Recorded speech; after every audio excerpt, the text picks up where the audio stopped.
నమస్తే. Explore with సంధ్యాకి స్వాగతం. థాయిలాండ్ ఫుకెట్‌లో ఫేమస్ ఐలాండ్ ఫిఫీ ఐలాండ్. ఈ ఐలాండ్ గురించి ఈ వీడియోలో తెలుసుకుందాం.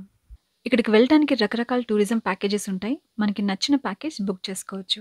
ఈ టూర్ ప్యాకేజ్‌లో స్టే చేసిన రిసార్ట్ దగ్గర పిక్ చేసుకొని, ఇంకా ఈవినింగ్ ఆ రిసార్ట్ దగ్గర డ్రాప్ చేస్తారు. ఇదే కాకుండా మార్నింగ్ బ్రేక్‌ఫాస్ట్, ఆఫ్టర్‌నూన్ లంచ్, ఇంకా ఈవినింగ్ స్నాక్స్ కూడా ప్రొవైడ్ చేస్తారు. వెళ్ళగానే సేఫ్టీ ఇన్‌స్ట్రక్షన్స్ ఇస్తారు. ఇన్‌స్ట్రక్షన్స్‌ని చాలా జాగ్రత్తగా వినాలి. ఈ ఐలాండ్‌కి ఎవరెవరు వెళ్ళకూడదంటే, జాయింట్ పెయిన్స్ ఉన్న, హార్ట్ ప్రాబ్లమ్స్, ఇంకా పెద్ద వయసు వారు, చిన్న పిల్లలు, ఇంకా ప్రెగ్నెంట్‌గా ఉంటే ఇక్కడికి ట్రావెల్ చేయటం అంత సేఫ్ కాదు. ఫిఫీ ఐలాండ్ అన్నది ఒక ఐలాండ్ కాదు. ఇది ఒక గ్రూప్ ఆఫ్ ఐలాండ్స్. చాలా ప్లేసెస్‌కి తీసుకొని వెళ్తారు. అండ్ దట్ టూ ఇది వెదర్ పైన డిపెండ్ అయి ఉంటుంది. వెదర్ బావుంటే ఆ ప్లేస్‌కి తీసుకెళ్తారు. లేదు అంటే ఆ ప్లేస్ కాకుండా వేరే చోటకి తీసుకెళ్తారు.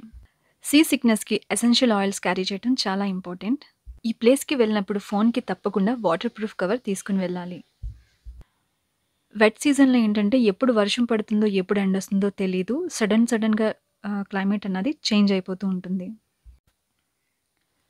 ఫస్ట్ ఒక ఐలాండ్‌కి తీసుకొని వెళ్లారు. అక్కడి నుంచి ఇంకొక ఐలాండ్‌కి తీసుకెళ్లారు. అది మంకీ ఐలాండ్. ఈ మంకీ ఐలాండ్ దగ్గర స్నార్కెలింగ్ కూడా ఉన్నది. స్విమ్మింగ్ రాకపోయినా సరే స్నార్కెలింగ్‌కి వెళ్ళొచ్చు. క్రూ మెంబర్స్ చాలా బాగా గైడ్ చేస్తారు. Next island Phi Phi island. ఫిఫీ పేరుతో 2 ఐలాండ్స్ ఉంటాయి. ఒకటి కో ఫిఫీ డాన్, ఇంకోటి కో ఫిఫీ లే. కో ఫిఫీ డాన్‌లో లంచ్ ఉంటుంది. ఇక్కడ వెజిటేరియన్ ఇంకా నాన్ వెజిటేరియన్ దొరుకుతుంది. ఈ ఐలాండ్‌లో నైట్ స్టే చేయొచ్చు. కానీ దీని ట్రావెల్ ప్యాకేజ్ డిఫరెంట్‌గా ఉంటుంది. కో ఫిఫీ లే అన్నది నేచురల్ రిజర్వ్ కింద డిక్లేర్ చేశారు. ఫేమస్ మాయా బే ఐలాండ్ లేలోనే ఉంది. అక్కడికి డైరెక్ట్‌గా వెళ్ళటానికి అవ్వదు.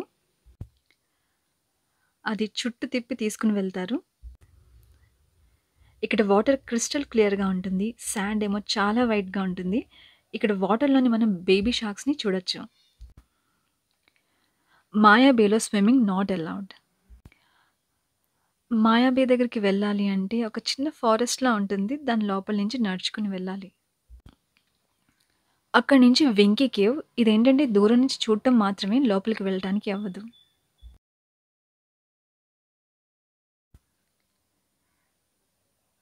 నెక్స్ట్ మళ్ళీ వాటర్ ఎక్కడైతే స్టేబుల్‌గా ఉంటుందో అక్కడ ఇంకొక స్నార్కెలింగ్ పాయింట్ ఉంటుంది. ఐలాండ్‌లో ఉండి ఎంజాయ్ చేసే టైం కంటా ఎక్కువ ట్రావెలింగ్‌లోనే టైం అంతా అయిపోతుంది. నా ఒపీనియన్ ఏంటంటే ఐలాండ్ ట్రిప్ చాలా రిస్కీగా ఉంటుంది. కాబట్టి ఈ డబ్బులు ఇంత ఇక్కడ స్పెండ్ చేసే బదులు ఫుకెట్‌లోనే చాలా ప్లేసెస్ ఉన్నాయి. సో, అక్కడ టైమ్ స్పెండ్ చేయొచ్చు.